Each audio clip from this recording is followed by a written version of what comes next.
There is something quietly remarkable about the world that existed after the flood. Think about what it was. One family.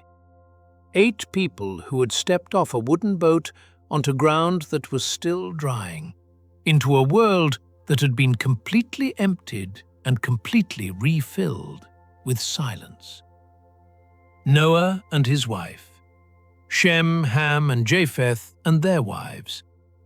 8 people standing on the mountains of Ararat with a rainbow overhead and the smell of fresh earth all around them, and the whole world stretched out before them like an open hand. From those 8 people, the earth filled again. The 10th chapter of Genesis traces it in extraordinary detail. The sons of Noah and their sons after them, spreading outward across the known world, each name becoming a people, each people finding a territory, each territory becoming a nation. The Table of Nations, as scholars call it. 70 nations in total, branching out from 3 men who had once stood together on a boat. It is one of the most remarkable genealogies ever written, and hidden inside it, almost in passing, is a detail about one particular descendant of Noah, a man named Nimrod. The Bible calls him a mighty hunter before the Lord. It says he was the first to be a mighty man on the earth, and it lists the beginning of his kingdom, Babel and Erech and Akkad and Calneh in the land of Shinar. Babel, in the land of Shinar. Remember that name, because the next chapter of Genesis takes us there, and what happens in that place will change the shape of human history forever. One language. Now the whole earth had one language and the same words. That is the opening sentence of Genesis 11. Simple, almost casual, and yet everything that follows depends on it. One language, the same words. Try to hold that in your imagination for a moment. Every person on earth, every trader and farmer and shepherd and builder, every mother calling her child, and every elder telling a story around a fire, all of them reaching for the same sounds, the same words, the same structures of meaning. There was no barrier of translation, no moment of confusion at a border, no foreign tongue that needed decoding. A man from one end of the known world could walk to the other end and speak, and be understood completely. What that means for human cooperation is almost impossible to overstate. Language is the architecture of thought. When people share a language, they share not just words, but the entire framework through which they understand the world, the concepts, the categories, the way of organizing reality into meaning. One language meant one shared framework. One shared framework meant that any idea one person could conceive, any other person could grasp immediately, without friction, without loss in translation. The possibilities were, quite literally, unlimited. And the people knew it. The journey east. And as people migrated from the east, they found a plain in the land of Shinar and settled there. They were moving, the descendants of Noah, spreading across the earth as God had commanded, "Be fruitful and multiply and fill the earth." And in the course of that spreading, a group of them came to a plain, not mountains, not a valley cut by rivers, a plain, flat, open, stretching in every direction. The land of Shinar, which we know today by another name, Mesopotamia. The region between the great rivers, the Tigris and the Euphrates, the same rivers that had been named in the Garden of Eden. fertile ground, good ground, the kind of ground that rewards the people who settle it. And they settled there. They looked at each other across that flat and open plain, and they made a decision not to keep moving, not to keep spreading, which was what God had told them to do. To stop, to stay, to build. What came next began, as so many momentous things do, with a conversation. The idea.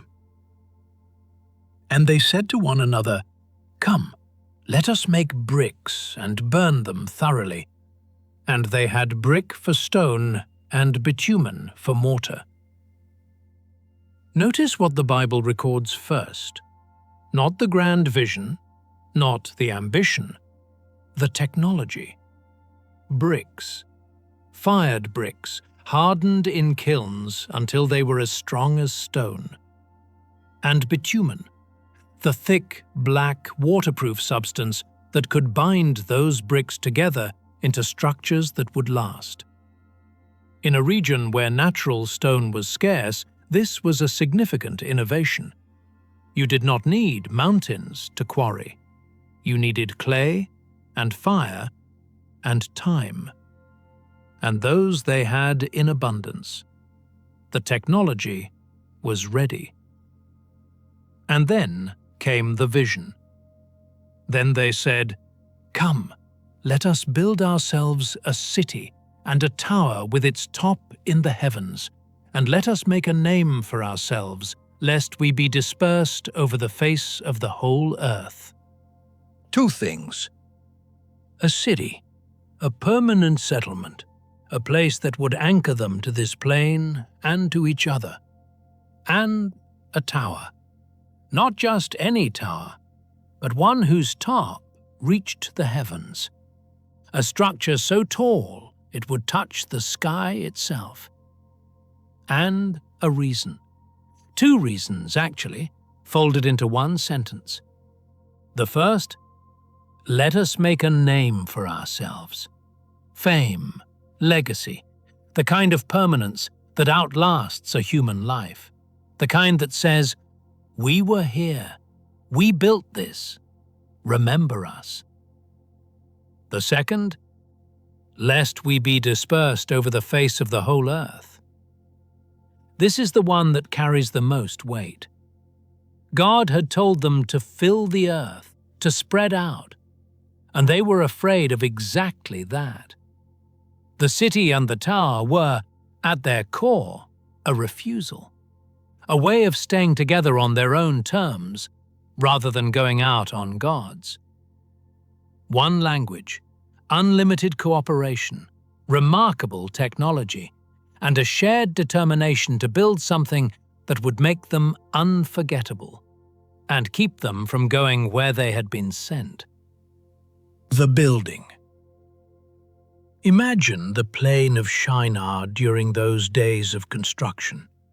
The kilns burning around the clock, turning raw clay into bricks by the tens of thousands. The supply chains, organized, efficient, running smoothly because everyone spoke the same language and understood every instruction the first time. No misunderstandings between the brickmakers and the carriers. No confusion between the architects and the laborers. Every person in the chain doing exactly what was needed, exactly when it was needed, in exactly the right way. The tower rising. Day by day, course by course of fired brick and bitumen climbing upward from the flat plain. A structure unlike anything that had been built before, because nothing like it had ever been attempted before. The people of Shinar were not limited by their resources. They were not limited by their technology. They were not limited by their numbers or their coordination. They were limited by nothing. And that, the Bible suggests, was precisely the point. The tower grew. The city spread around its base, streets and houses and markets and storehouses, all the infrastructure of permanent settlement, all of it humming with the energy of a people who had decided, together, that this was where they would be and this was what they would build, and no force on earth was going to stop them. No force on earth. God came down. And the Lord came down to see the city and the tower, which the children of man had built. God came down. The tower was built to reach the heavens, and God, the text says, came down to see it. There is something in that detail that has struck readers for thousands of years. The structure that was meant to reach up to God required God to come down to even see it. The gap between what human ambition could build and where God actually dwells was so vast that even their greatest achievement barely registered from above. But God saw it. And what he said when he saw it is one of the most extraordinary passages in all of Genesis. Not anger, not a decree of judgment handed down from a distance, something more like a calm, clear-eyed assessment. Behold, they are one people, and they have all one language, and this is only the beginning of what they will do. And nothing that they propose to do will now be impossible for them. Listen that again slowly. Nothing that they propose to do will now be impossible for them. God looked at what humanity had built with one language and unlimited cooperation, and acknowledged something remarkable: that they were right. That united in this way, with this shared framework of language and this capacity for coordination, there was genuinely no limit to what they could accomplish. This was not a statement made in fear. God does not fear human ambition, but it was a statement made with full understanding of what was happening and what would happen next if nothing changed. A humanity that refused to fill the earth, that turned its extraordinary God-given capacity for cooperation entirely toward its own glory and its own permanence, building higher and higher toward a heaven it was never meant to storm. This was not the direction the story was meant to go. And so, God acted. The scattering. Come, let us go down and there confuse their language, so that they may not understand one another's speech. The same construction as in the garden. Let us.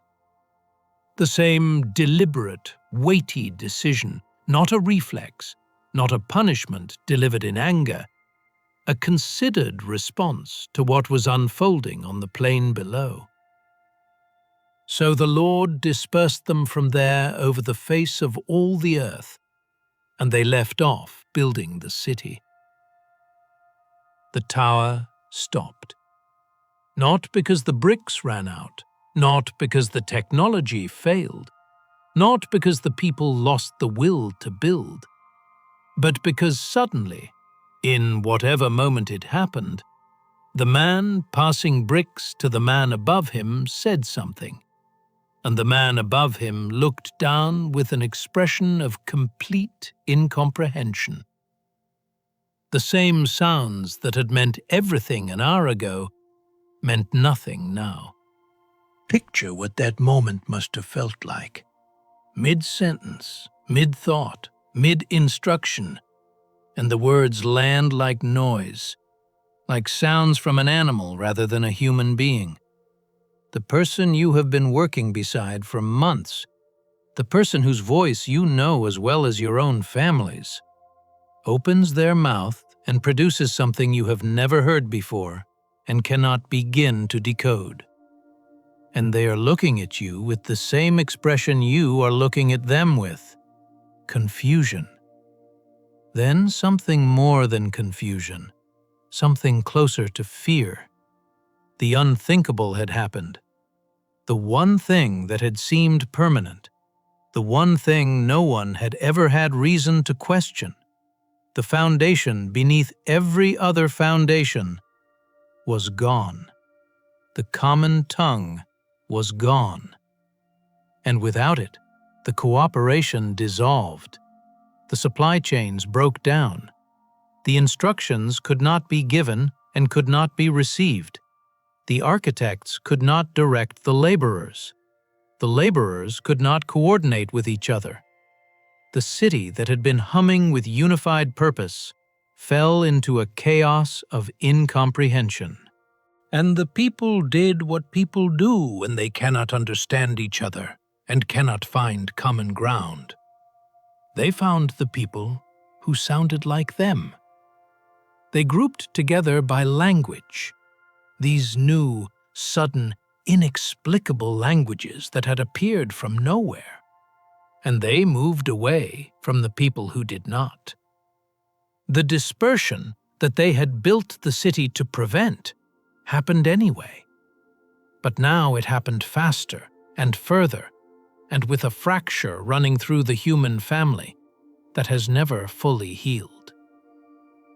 Therefore its name was called Babel, because there the Lord confused the language of all the earth, and from there the Lord dispersed them over the face of all the earth. Babel, from the Hebrew word for confusion. The city that was meant to make a name, made a name, just not the one its builders intended. What remained? The tower stood for a while, presumably, half finished. The bricks still fired and strong, the bitumen still binding them together. But no one was adding to it anymore. The workers had scattered. The architects had gone with people who spoke their new language. The plain of Shinar was quieter now than it had been in a long time. The city remained, too. Babel, which would later become Babylon, one of the great cities of the ancient world, a name that would echo through the rest of the Bible, through the prophets, through the exile, through the book of Revelation thousands of years later, always carrying with it the memory of what had been attempted there, always carrying the weight of human ambition turned inward, building upward, reaching for what was never meant to be grasped. And the people spread into the territories that the 10th chapter of Genesis had already sketched out for them, each group with its new language, its new identity, its new sense of itself as distinct from all the others. What had been one people became many peoples. What had been one tongue became the 10,000 languages of the world. The earth was filled as God had said it would be, just not in the way the builders of Babel had planned. Sit with this story before sleep comes. The people of Babel were not evil in the way Cain was evil, or in the way the generation before the flood was evil. They were builders, organizers, people who looked at a flat plain and saw possibility, people who understood the power of unity and cooperation and decided to use it. And yet something in what they were building was wrong. Not the bricks, not the city, not even the tower itself, but the direction, the inwardness, the decision to pour all of that extraordinary human capacity, that remarkable God-given ability to think and create and cooperate, entirely into their own name, their own permanence, their own refusal to go where they had been sent. Was it pride? Was it fear? Was it simply the most human of impulses, to stay together, to be remembered, to build something that lasts. And here is the question worth carrying into the dark. If they had used that same unity, that same language, that same unlimited cooperation in a different direction, toward a different purpose, what might they have built instead? In the next episode, we leave the plains of Shinar and travel to a city called Ur. A man living there has no children, no promise, no reason to expect that anything is about to change. And then God speaks to him out of nowhere. No burning bush, no angels, no signs, just a voice, and one impossible instruction. Leave everything you have ever known and go to a land I will show you. His name is Abram, and what God promises him on that day will set in motion a story that runs through the rest of the entire Bible.